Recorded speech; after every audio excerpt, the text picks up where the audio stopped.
ഈ അരമണിക്കൂർ നമ്മൾ പാലസ്തീനു വേണ്ടി ഐക്യദാർഢ്യം വയ്ക്കുന്നു. ഈ ലോകത്ത് നിന്ന് മൊബൈൽ ഫോണുകളും ലാപ്ടോപ്പുകളും ഉപകരണങ്ങൾ നമ്മൾ പ്രവർത്തിക്കാതെ ഇരിക്കുമ്പോൾ മൈക്രോസോഫ്റ്റിനൊക്കെ ചില കുരുപൊട്ടലൊക്കെ ഉണ്ടാവും.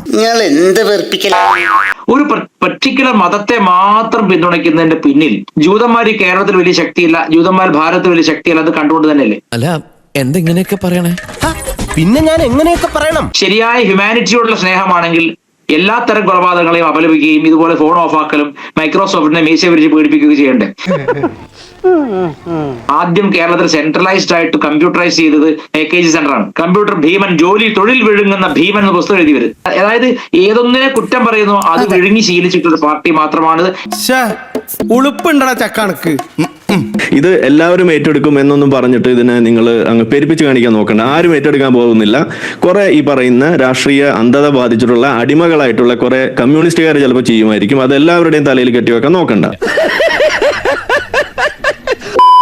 ഫലസ്തീനു വേണ്ടി വീണ്ടും മുറവിളിയുമായി CPM രംഗത്തെത്തിയിരിക്കുകയാണ്. ഇവരൊന്നും വേറെ ഒരു തൊഴിലുമില്ലേ?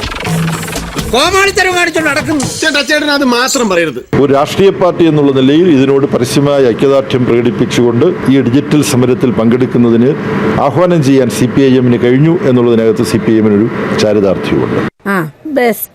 പുരോഗമന വിരുദ്ധ സമരമുറയാണ് ഇത്തവണ CPM അവലംബിക്കുന്നത്. ചിലർക്കൊക്കെ ഒരു വിചാരമുണ്ട്, ആശാന്മാരിൽ 99% മണ്ടന്മാരാണെന്ന്. അപ്പോഴും 1% നല്ല ബുദ്ധിയുള്ളവരാ. ഞാൻ ആ കൂട്ടത്തിൽപ്പെട്ടതാ. ഫലസ്തീൻ ഐക്യദാർഢ്യത്തിന്റെ പേരിൽ മൊബൈൽ, കമ്പ്യൂട്ടർ, ലാപ്ടോപ്പ് ഉപയോഗങ്ങൾ അരമണിക്കൂർ ഉപേക്ഷിക്കാനാണ് നിർദ്ദേശം നൽകിയിരിക്കുന്നത്. ഇതുമൂലം മൈക്രോസോഫ്റ്റ് അടക്കമുള്ള കമ്പനികളെ ഡിജിറ്റൽ സത്യാഗ്രഹം ബാധിക്കണം എന്നുമാണ് CPM general secretary MA baby പറയുന്നത്. അപ്പൊ 100%. CPIM ആഹ്വാനം ചെയ്തിരിക്കുന്ന ഈ സമരമുറ എന്തുതരം സമരമുറയാണ്?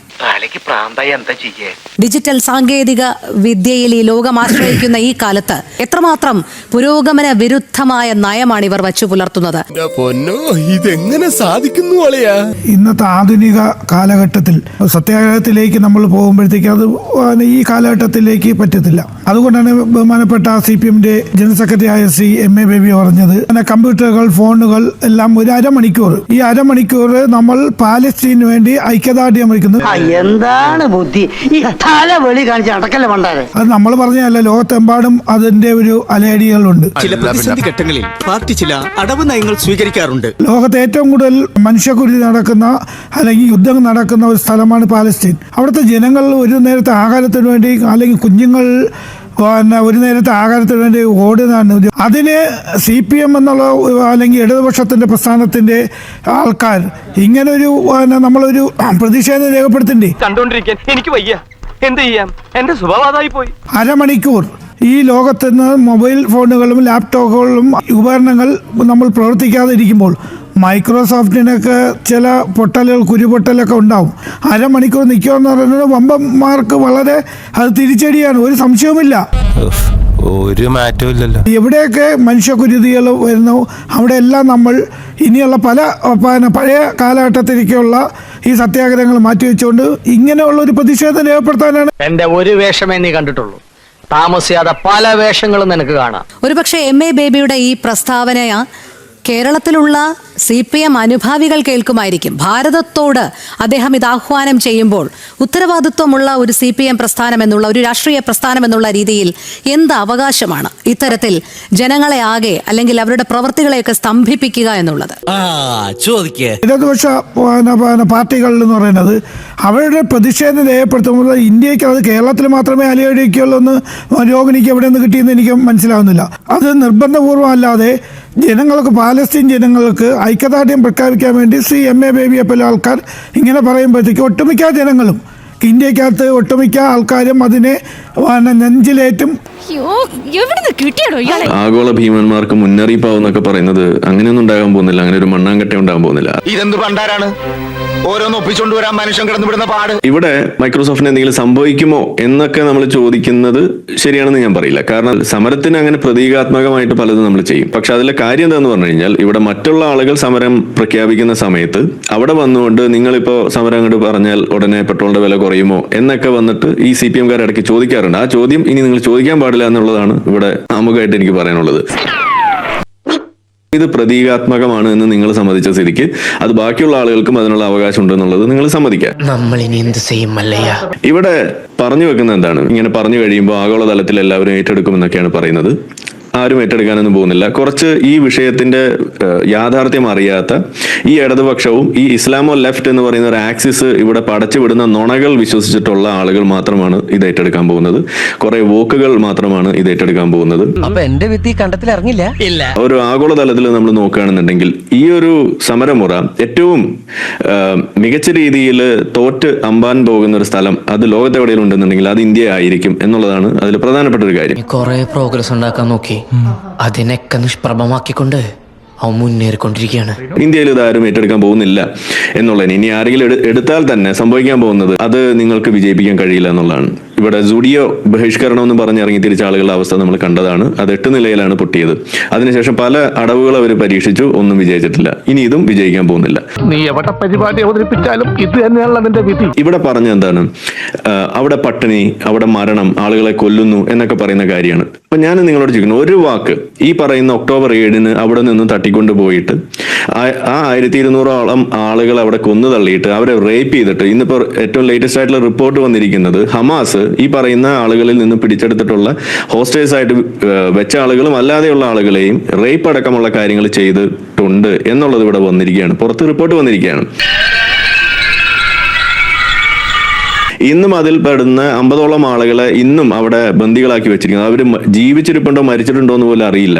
ആ നിലയ്ക്ക് ഇരിക്കുന്ന വേളയിൽ അവരുടെ ശവശരീരം പോലും വെച്ച് ഈ വില പേശിക്കൊണ്ട് ഈ യുദ്ധം അവസാനിപ്പിക്കാൻ ആ ബന്ദികളെ വിട്ടുകൊടുത്താൽ സാധിക്കുമെന്ന് പലതവണ പറഞ്ഞു കഴിഞ്ഞിട്ടും അത് ചെയ്യാതെ ഈ പറയുന്ന ഹമാസിനെ സൺ ഓഫ് ദ ഡോഗ്സ് എന്ന് തൊട്ടപ്പുറത്ത് ഈ വെസ്റ്റ് ബാങ്കിലുള്ള മഹ്മൂദ് അബ്ബാസ് വിളിച്ചിട്ട് ആ ഹമാസിനോട് എന്താ അവർ പറഞ്ഞത്, നിങ്ങൾ ആയുധം താഴെ വെക്ക്, ബന്ദികളെ വിട്ടുകൊടുക്ക് എന്ന് പറയാൻ കാണിച്ച ആ മര്യാദ, അതിന്റെ ഒരു ചെറിയൊരു അംശമെങ്കിലും ഇവിടെയുള്ള ഈ ഇടതുപക്ഷത്തിന് ഒരിക്കലെങ്കിലും പറയാൻ സാധിച്ചിട്ടുണ്ടോ? നിങ്ങൾ എപ്പോഴാണ് ഇതിലെ യാഥാർത്ഥ്യം ഇനിയെങ്കിലും തുറന്ന് പറയാ?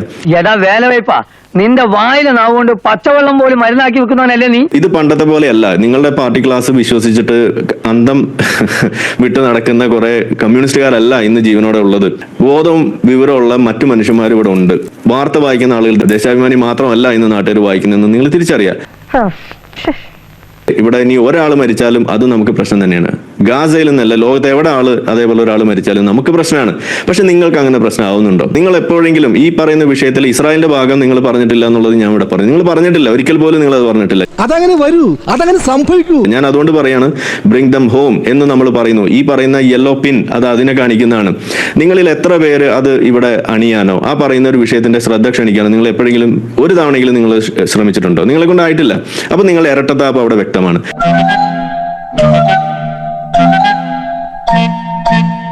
നിങ്ങൾ ഈ പറയുന്ന ഇസ്ലാമോ ലെഫ്റ്റുകൾക്ക് ഒപ്പം ചേർന്നുകൊണ്ട് ഈ ഇസ്ലാമിസ്റ്റുകളോടൊപ്പം ചേർന്നുകൊണ്ട് നടത്തുന്ന ഈ പ്രൊപ്പഗണ്ടയിൽ പെട്ടുപോയിക്കൊണ്ട് നിങ്ങളുടെ രാഷ്ട്രീയ ലാഭത്തിന് വേണ്ടിയിട്ട് കാര്യങ്ങൾ ചെയ്യുന്ന ഈ പറയുന്ന പ്രീണന രാഷ്ട്രീയത്തിന് വേണ്ടി കാര്യങ്ങൾ ചെയ്തു വെക്കുന്നത് ഇത് പണ്ടേ ഇവിടെ വെളിച്ചത്ത് വന്നതാണ്. നീലക്കുറുക്കൻ പണ്ടേ കൂയി കഴിഞ്ഞു. അപ്പൊ അതുകൊണ്ട് ഇനി കൂടുതൽ അതിനകത്ത് നിങ്ങൾ കിടന്ന് മെഴുകിയിട്ട് കാര്യമൊന്നുമില്ല. ഇത് വടി കൊടുത്ത് അടി വാങ്ങുന്ന പരിപാടിയാണല്ലോ ബാബു. മറ്റ് സ്ഥലങ്ങളിൽ എന്താ ഇവിടെ നടക്കുന്നത് എന്നുള്ളതിനെ കുറിച്ച് നിങ്ങൾക്ക് വല്ല ധാരണയുണ്ടോ? ഇവിടെ നിങ്ങൾ ഈ ഇസ്രായേൽ പാലസ്തീൻ വിഷയം പറയുന്നു, 50,000 പേരോളം മരിച്ചു എന്നാണ് പറയുന്നത്. പക്ഷെ ഇതിൽ ഏറ്റവും വലിയ തമാശ, ഈ 50,000 പേരിൽ എത്ര പേര് ഹമാസ് തീവ്രവാദികളാണ് എന്നുള്ളതിനെ കുറിച്ചിട്ട് ഒരു തവണയെങ്കിലും ഒരു കണക്ക് പുറത്തേക്ക് നിങ്ങൾക്ക് പറയാൻ കഴിയും? എത്ര പേര് ഹമാസിന്റെ ആളുകളുണ്ട് എന്നുള്ളത് എനിക്കറിയില്ല. ഇസ്രായേലിന്റെ കണക്ക് പ്രകാരം 25,000-ഓളം ആളുകളാണെന്നാണ് പറയുന്നത്. അപ്പൊ ബാക്കിയുള്ള 25,000 പേര് ആളുകൾ എങ്ങനെയാണ് കൊല്ലപ്പെടുന്നത്? ഈ പറയുന്ന ആളുകൾ ജീവിച്ചിരിക്കുന്ന അവരുടെ നഴ്സറി സ്കൂളുകളായിട്ടോ അല്ലെങ്കിൽ അപ്പാർട്ട്മെന്റ്സ് ആയിട്ടോ ഹോസ്പിറ്റൽസ് ആയിട്ടുള്ള സ്ഥലങ്ങളുടെ താഴെ ഈ തുരങ്കം പണിതുകൊണ്ട് അതിന്റെ അടിയിൽ ഇരുന്നുകൊണ്ട് ഈ പറയുന്ന റോക്കറ്റ് വിട്ടിട്ട് അതിന്റെ അവരെ മനുഷ്യ കവചമായിട്ട് ഉപയോഗിക്കുന്നതിന്റെ ഭാഗമായിട്ട് ഉണ്ടാകുന്ന കൊളാറ്ററൽ ഡാമേജിനെ നിങ്ങൾ പെരുപ്പിച്ച് കാണിച്ചുകൊണ്ട് അതിലെ കണക്കുകൾ പലതവണ തിരുത്തേണ്ടി വന്നതിനെ കുറിച്ച് നിങ്ങൾക്ക് ഒരു വാക്ക് പറയാനുണ്ടോ? പലതവണയും ഇപ്പൊ ഈ അടുത്തും നമ്മൾ കണ്ടത് എന്താണ്, ഭക്ഷണ വിതരണം നടത്തുന്ന സ്ഥലത്തേക്ക് വെടിവെച്ചു എന്ന് പറഞ്ഞിട്ട് കള്ള വാർത്തകൾ വിടുന്നു. അത് ആരാ വിടുന്നത്? ഈ ഹമാസാണ് വിടുന്നത്. നിങ്ങൾ ഇസ്രായേൽ വിടുന്ന കണക്ക് നിങ്ങൾക്ക് വിശ്വസിക്കാൻ കഴിയില്ല. അപ്പൊ നിങ്ങൾ എന്ത് അടിസ്ഥാനത്തിലാണ് ഈ തീവ്രവാദികൾ പുറത്തുവിടുന്ന കണക്ക് നിങ്ങൾ വിശ്വസിക്കുന്നത്? ഈ കണക്ക് നിങ്ങൾ മുന്നോട്ട് വെച്ച് കൊല്ലുന്നേ എന്ന് നിലവിളിക്കുന്നതിന്റെ ഇടയിൽ ഇസ്രായേൽ തന്നെ ഡ്രോൺ ഫുട്ടേജാണ് പുറത്തേക്ക് വിട്ടത്. എങ്ങനെ? അതായത് ബോംബ് എറിയുന്നു, വെടിവെക്കുന്നു ഈ ഹമാസ് തീവ്രവാദികൾ വന്നിട്ട് ഭക്ഷണം വിതരണം ചെയ്യുന്ന ആളുകളുടെ ഇടയിലേക്ക്. എന്നിട്ട് അവര് ഈ ജനങ്ങളുടെ ഇടയിലേക്ക് അങ്ങോട്ട് ഇഴുകിച്ചേരുകയാണ്. ഇതിൽ ആരാണ് ഹമാസ് തീവ്രവാദി, ആരാണ് സിവിലിയൻ എന്ന് പോലും അറിയില്ല. ഒക്ടോബർ 7 ആ മതിൽ പൊളിച്ച് അപ്പുറത്തേക്ക് വന്നിട്ടുള്ള ആളുകൾ അവരാരും സിവിലിയൻ യൂണിഫോമിൽ അല്ലാതെ അല്ല അവിടെ വന്നിട്ടുള്ളത്. എല്ലാവരും വന്നിരിക്കുന്ന സിവിലിയൻസ് ആയിക്കൊണ്ട് തന്നെയാണ്. അതായത് ജീവിച്ചിരിക്കുമ്പോൾ ഹമാസ് തീവ്രവാദിയും കൊല്ലപ്പെട്ട് കഴിയുമ്പോൾ സിവിലിയനും ആകുന്ന ഒരു വലിയൊരു പ്രതിഭാസം അതാണ് അവിടെ അരങ്ങേറിക്കൊണ്ടിരിക്കുന്നത്. ഈ യാഥാർത്ഥ്യം നിങ്ങൾക്ക് ഇനി ഒളിപ്പിച്ചു വെക്കാൻ കഴിയില്ല. ഇവൻ പണ്ടേ അങ്ങനെ എല്ലാരും ഞെട്ടിക്കുന്ന തീരുമാനങ്ങളെ എടുക്കും. ഇനി ഇവിടെ മറ്റു രാജ്യങ്ങളെ കുറിച്ച് നമുക്ക് പറയണ്ടേ? നിങ്ങൾ ഗാസയെ കുറിച്ച് പറയുന്നു, ഈ പറയുന്ന ഇസ്രായേലിനെ കുറിച്ച് പറയുന്നു, തൊട്ടപ്പുറത്തുള്ള രാജ്യങ്ങൾ സുഡാനെ കുറിച്ച് നിങ്ങൾക്ക് എന്താ? കഴിഞ്ഞ ദിവസം കൂടിയും 200ഓളം ക്രിസ്ത്യാനികളെയാണ് നൈജീരിയയിൽ വെടിവെച്ച് കൊന്നത്. എന്താ നിങ്ങൾക്ക് അന്ന് ഈ പറയുന്ന ഡിജിറ്റൽ സമരമുറയൊന്നും നിങ്ങളുടെ പേനയുടെ തുമ്പത്തൊന്നും വന്നില്ലേ? എന്താ അതിനെക്കുറിച്ചൊന്നും നിങ്ങൾക്ക് പറയാനില്ലാതെ പോയത്? സുഡാനിനെ കുറിച്ച് പറയുമ്പോൾ നിങ്ങൾക്ക് എന്താ പറയാനില്ലാത്തത്? യമനിലെ കുറിച്ച് എന്താ നിങ്ങൾക്ക് പറയാത്തത്? സിറിയയിലെ കുറിച്ച് എന്താ പറയാത്തത്? ലെബനോനിലുള്ള വിഷയത്തെക്കുറിച്ച് എന്താ നിങ്ങൾക്ക് പറയാത്തത്? ഉക്രൈനിലെ വിഷയത്തെക്കുറിച്ച് നിങ്ങൾക്ക് എന്താ പറയാനില്ലാത്തത്? മ്യാൻമറിലെ വിഷയത്തെക്കുറിച്ച് എന്താ നിങ്ങൾക്ക് പറയാനില്ലാത്തത്? അഫ്ഗാനിസ്ഥാനിലെ വിഷയത്തെക്കുറിച്ച് എന്താ പറയാനില്ലാത്തത്? പാകിസ്ഥാനിൽ നടക്കുന്ന മൈനോറിറ്റി പെർസിക്യൂഷനെ കുറിച്ച് നിങ്ങൾക്ക് എന്താ പറയാനില്ലാത്തത്? ബംഗ്ലാദേശിൽ ഈ കഴിഞ്ഞ ദിവസം കൂടി ഹിന്ദു സ്ത്രീകളെയൊക്കെ പിടിച്ചിട്ട് അവിടെ ബലാത്സംഗം ചെയ്ത് കൊന്നുകൊണ്ടിരിക്കുന്നതിനെ കുറിച്ച് നിങ്ങൾക്ക് എന്താ പറയാനില്ലാത്തത്? അതേപോലെ നിങ്ങൾക്ക് ഇനി സ്ഥലങ്ങൾ വേണമെങ്കിൽ ഞാൻ ലിസ്റ്റ് ഞാൻ അങ്ങോട്ട് അയച്ചുതരാം. നിങ്ങളുടെ ഈ പറയുന്ന പ്രതികരണം എന്ന് പറയുന്നത് വളരെ സെലക്റ്റീവാണ്. അത് മോട്ടിവേറ്റ് ചെയ്യപ്പെടുന്നത് എന്തിന്റെ അടിസ്ഥാനത്തിലാണ്? ഈ പറയുന്ന പ്രീണന രാഷ്ട്രീയത്തിന്റെ അടിസ്ഥാനത്തിൽ തന്നെയാണെന്നുള്ളത് ഇവിടെ വ്യക്തമാണ്. അപ്പൊ അതുകൊണ്ട് ഇത് എല്ലാവരും ഏറ്റെടുക്കും എന്നൊന്നും പറഞ്ഞിട്ട് ഇതിനെ നിങ്ങൾ അങ്ങ് പെരുപ്പിച്ച് കാണിക്കാൻ നോക്കണ്ട. ആരും ഏറ്റെടുക്കാൻ പോകുന്നില്ല. കുറെ ഈ പറയുന്ന രാഷ്ട്രീയ അന്ധത ബാധിച്ചിട്ടുള്ള അടിമകളായിട്ടുള്ള കുറെ കമ്മ്യൂണിസ്റ്റുകാർ ചിലപ്പോൾ ചെയ്യുമായിരിക്കും. അത് എല്ലാവരുടെയും തലയിൽ കെട്ടിവെക്കാൻ നോക്കണ്ട. കിട്ടേണ്ടതൊക്കെ കിട്ടിയല്ലോ, സമാധാനമായല്ലോ. എന്നാ ഞങ്ങൾ അങ്ങ് ഇറങ്ങട്ടെ. ആയിക്കോട്ടെ, സന്തോഷായി.